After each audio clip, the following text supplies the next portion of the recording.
Bahkan ini geng Solo, termul-termul ini kepanasan. Kenapa bang?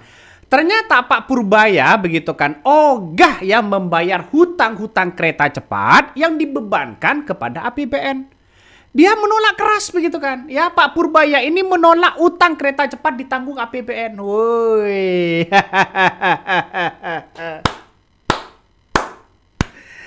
Jokowi. Kemana Jokowi begitu kan? Ya, sekarang kemana Jokowi? APBN tidak membayar begitu utang-utangnya, lalu dibebankan kepada siapa? Dibebankan kepada Luhut? Dibebankan kepada Jokowi? Dibebankan kepada siapa, Pak? Masalah itu. Tapi kalau ini kan kayak sisi di bawah Danantara kan ya. Kalau di bawah Danantara kan mereka udah punya manajemen sendiri, udah punya apa dividen sendiri yang rata-rata setahun bisa 80 triliun atau lebih. Harusnya mereka manage dari situ, jangan ke kita lagi. Karena kan kalau enggak ya semuanya ke kita lagi, termasuk dividennya. Jadi ini kan mau dipisahin swasta sama government. Ya jangan kalau enak swasta, kalau nggak enak government. Saya pikir begitu ya Pak. Tapi dengan janji Jokowi begitu kan ya. Janji-janji Jokowi begitu kan ya, yang dianggap berbohong bahwa mengatakan bahwa ya ini sudah janji Jokowi mengatakan ya kereta cepat tidak memakai APBN. Itu janjinya Jokowi, bos. Ini mengingat janji Jokowi saat ya pilih Cina, kereta cepat tidak memakai APBN. Pada kenyataannya didebakan APBN. Dan sekarang Danantara pusing. BUMN yang lain begitu kan ya, yang di bawah naungan Danantara ini pusing cari uang, bos. Kalau kerugiannya sangat luar biasa begitu. Oke, ini saya kira ini langkah yang bagus bagi Pak Purbaya. Nampaknya geng Solo habis. Kehadiran Purbaya ini juga bagi Pak Luhut sebetulnya mengganggu atau tidak? Jadi kalau politiknya tinggi kan, si pengkader itu ya akan terusik dengan kecemerlangan junior. Itu yang ada di benaknya Pak Luhut.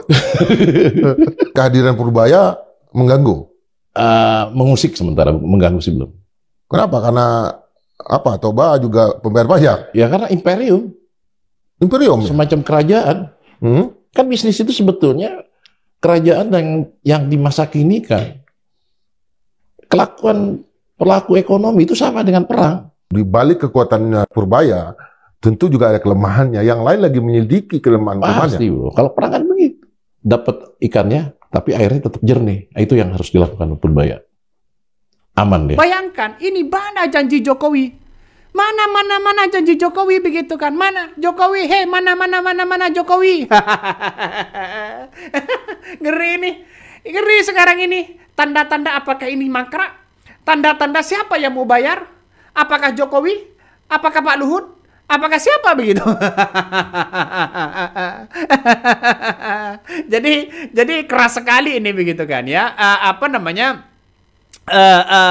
Pak Purbaya ini keras sekali sekarang ini. Makanya Menteri Keuangan Pak Purbaya ini begitu menolak tegas usulan penggunaan APBN untuk menanggung sebagai utang proyek kereta cepat Jakarta-Bandung atau KCEC begitu.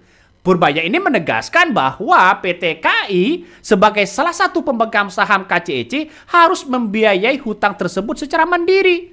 Menyarankan agar perusahaan-perusahaan memanfaatkan begituan dividen besar yang dikelola oleh lembaga pengelola dana kekayaan begitu kan. Ya termasuk bagaimana Danantara. Purbaya ini sedang melanjutkan program Sri Mulyani sebelumnya, yaitu untuk dipajak yang sudah dipatok oleh Sri Mulyani nggak dinaikin lagi. Cuma dikejar tuh, buru semua. Data sangat kuat dari seorang Purbaya. Dikasih tuh senjata sekarang. Udah kayak koboi, ceklak, tembakin. Kalau istilah pakai teori konspirasi, walaupun beliau itu senior saya, berarti memang beliau ini memang sangat Bu Sri Mulyani ya, itu memang melindungi, ya saya katakan oligarki lah, karena pesanan internasional. Saya dibiayai APBN. Saya belum dihubungi untuk masalah itu Mbak. Nanti begitu ada saya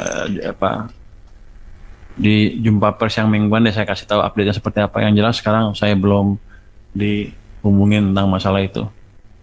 Tapi kalau ini kan kayak sisi di di bawah Danantara kan ya. Kalau di bawah Danantara kan mereka udah punya manajemen sendiri, udah punya apa dividen sendiri yang rata-rata setahun bisa 80 triliun atau lebih. Harusnya mereka manage dari situ, jangan ke kita lagi. Menko Purbaya ogah bayar utang kereta cepat 116 triliun dari APBN. Menteri Keuangan Purbaya Yudi Sedewa menegaskan bahwa pemerintah tidak akan menggunakan anggaran pendapatan dan belanja negara atau APBN untuk menanggung utang proyek kereta cepat Indonesia-Cina atau yang dikenal dengan nama WUS. Pernyataan tegas ini disampaikan di tengah sorotan publik terhadap beban utang proyek kereta cepat Jakarta-Bandung yang kini mencapai 116 triliun. Menurut Purbaya, tanggung jawab finansial atas proyek tersebut sepenuhnya berada di tangan konsorsium BUMN dan mitra swasta yang terlibat dalam pembangunan dan pengoperasian kereta cepat.